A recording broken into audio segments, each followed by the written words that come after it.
안녕하세요. 책으로 승부입니다. 세계 역사 이야기 중세편으로 나눠보겠습니다. 이번 시간에는 브리튼의 초기 시대에 관한 이야기예요. 소로마 제국이 멸망하고 나서 로마 제국의 영토였던 모든 지역이 독립을 할 수가 있었지요. 브리튼도 마찬가지였어요. 브리튼에 살고 있었던 켈트족은 어떤 병사였어요? 매우 강해 보였죠. 온몸에는 푸른 칠을 하고 머리는 동물 기름으로 삐죽삐죽하게 만든 굉장히 사나워 보이는 그런 부족들이었어요. 켈트족은 로마가 브리튼 섬에 도착하기 전에 이미 그 섬에 살고 있었어요. 그 로마군들이 브리튼 섬의 남부에 병영을 차리고 마을을 세웠지만 켈트족의 전부를 차지할 수는 없었어요. 소로마 제국이 멸망을 하자 켈트족 사람들은 그들의 땅에 마지막까지 남아있던 그 로마 병사들을 모조리 몰아냈어요. 그래서 브리튼 섬은 그들의 소유가 된 거죠. 켈트족 사람들은 그들의 전투 능력에 대해서 굉장한 자부심을 갖고 있었다고 그래요.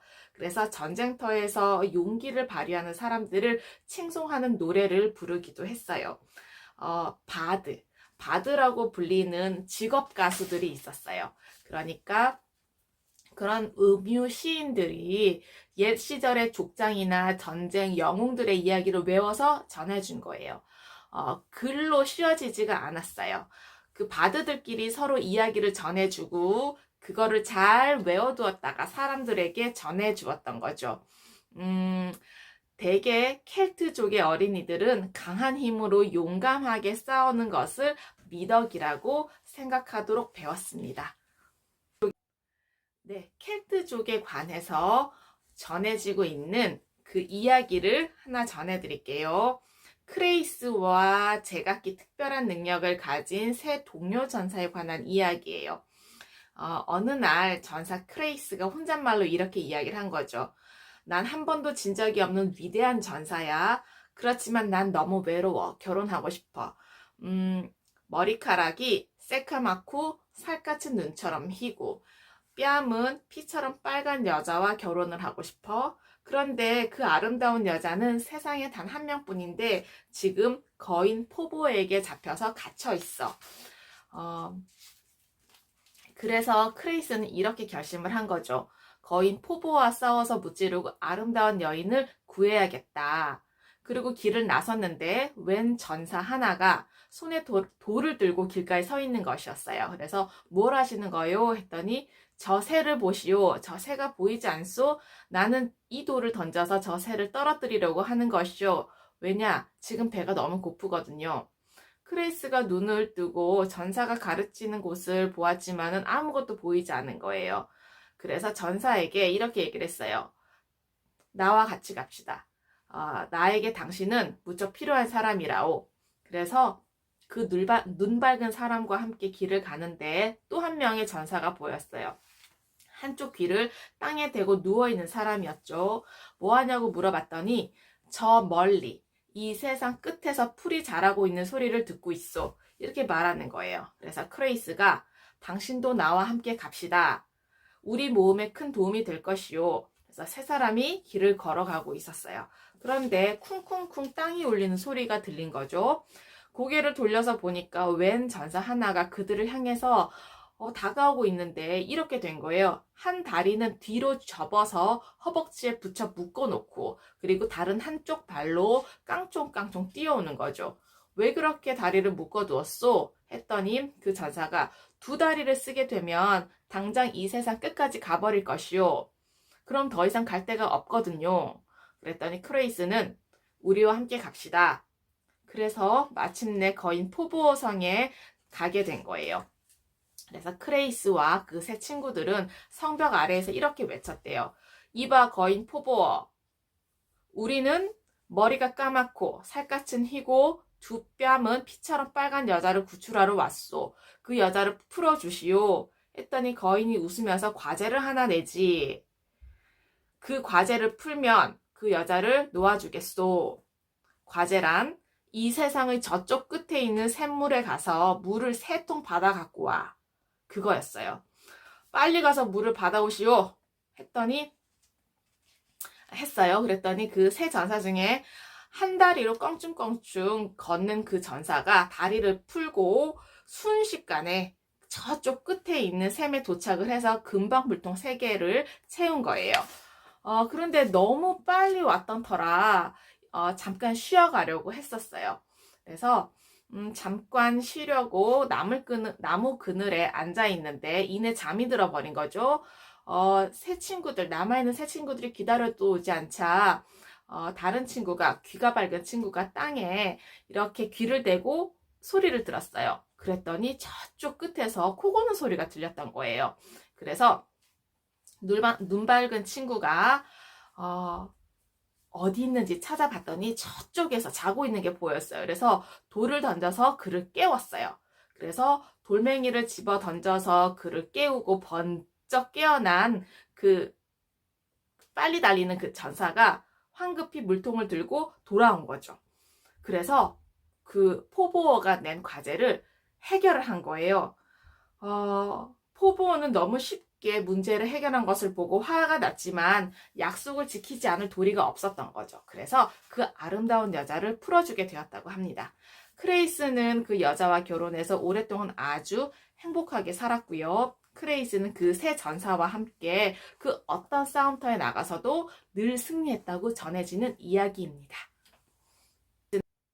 브리튼 섬에 살았던 켈트족 사람들, 이 사람들은 한 나라의 백성은 아니었어요. 왜냐? 같은 국왕을 섬기지 않았거든요.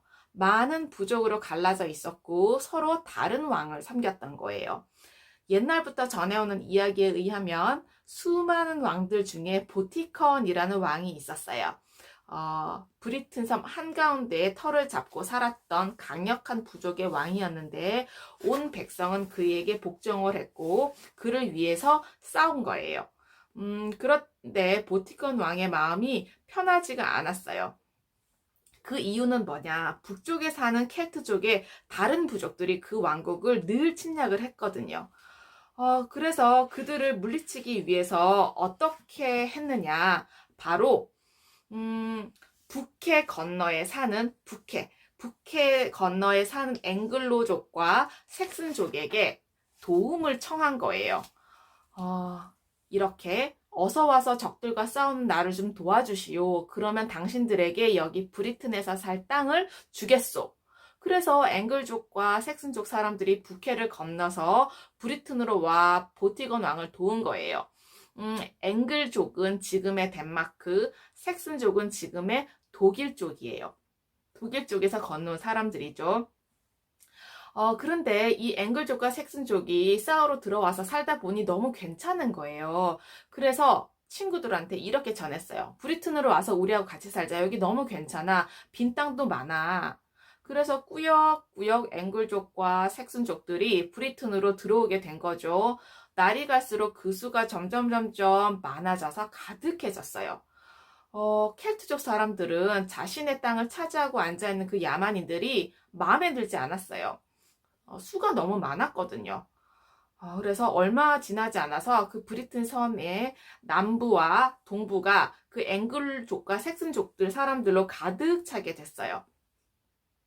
그래서 그들은 자신들이 차지한 땅을 7개의 왕국으로 나누어서 그 브리튼 섬 일대를 잉글랜드라고 부르게 되었는데요. 그 잉글랜드에서 잉글이라는 말은 앵글족에게서 유래가 되었다고 합니다. 그래서 그 땅에 사는 사람들을 앵글로 색슨족 이렇게 부르게 된 거죠. 켈트족 사람들이 참 딱하게 됐죠. 로마 사람들이 그들의 땅을 침략을 하더니만은 이제는 앵글족과 색슨족들이 들어오게 된 거예요. 그런데 이 기회를 틈타서 켈트족 사람들은 앵글로 색슨 사람과 결혼하기도 하고 사이좋게 어울려 살기도 했어요. 그렇지만은 나머지의 켈트족 사람들은 서부와 북부로 물러가서 자기들끼리 똘똘 뭉쳐 살기도 했다고 합니다. 이렇게 켈트족 사람들이 터전을 잡은 곳이 지금은 우리가 알고 있는 스코틀랜드와 아일랜드와 웨일스라고 하는 곳이에요. 지금도 우리가 영국에 가면은 볼 수가 있지요. 켈트족 사람들은 자신의 이야기를 글로 남기지 않았어요. 앵글족과 색슨족 사람들도 마찬가지로 글로 남기지 않았던 거예요. 일상도 글로 남기지 않았어요. 그래서 그 시대에 이 사람들이 어떤 일을 했는지 자세히 알 수는 없어요. 그래서 우리는 이 시기를 역사에서는 미들 에이지, 중세 시대 또는 암흑 시대, 다크 에이지 이렇게 부르고 있어요.